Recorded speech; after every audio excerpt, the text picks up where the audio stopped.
সম্প্রতি নির্মাতা ফারাহ খানের এক অনুষ্ঠানে হাজির হয়ে বলিউড অভিনেত্রী কাজল শেয়ার করেছেন একটি পুরনো মজার কিন্তু ভয়ঙ্কর অভিজ্ঞতা, যা ঘটেছিল কুছ কুছ হোতা হে ছবির শুটিংয়ের সময়।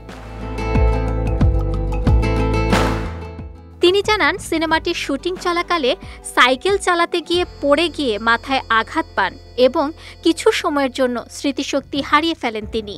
সে সময় পরিচালক করণ জোহর ও সহ অভিনেতা শাহরুখ খান দারুণ ভয় পেয়ে যান। তবে ভয় পেলেও করণ জোহরের ঠাট্টা তামাশা থেমে থাকেনি। ফারাহ খান এই প্রসঙ্গ তুলে মজা করে বলেন, তুমি তখন কাউকে চিনতে পারছিলে না।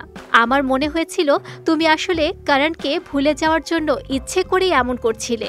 জবাবে কাজল হাসতে হাসতে বলেন, আসলে করণই চেয়েছিল আমি স্মৃতি হারাই, যাতে সে আমাকে বোঝাতে পারে আমি ব্যাকগ্রাউন্ড ড্যান্সার। এরপর কাজল বলেন, আমার মাথায় প্রচণ্ড ব্যথা করছিল আর শাহরুখ আমাকে বারবার ওষুধ খাওয়াতে চাইছিল। আমি রাজি হচ্ছিলাম না। 3 ঘন্টা পর হঠাৎ সব মনে পড়ে গেল। আমি বললাম, আমি একদম ঠিক আছি। তখন শাহরুখ বলল, ইডিয়েট, তুমি ট্যাবলেট খেয়েছিলে বলেই ঠিক হয়েছ।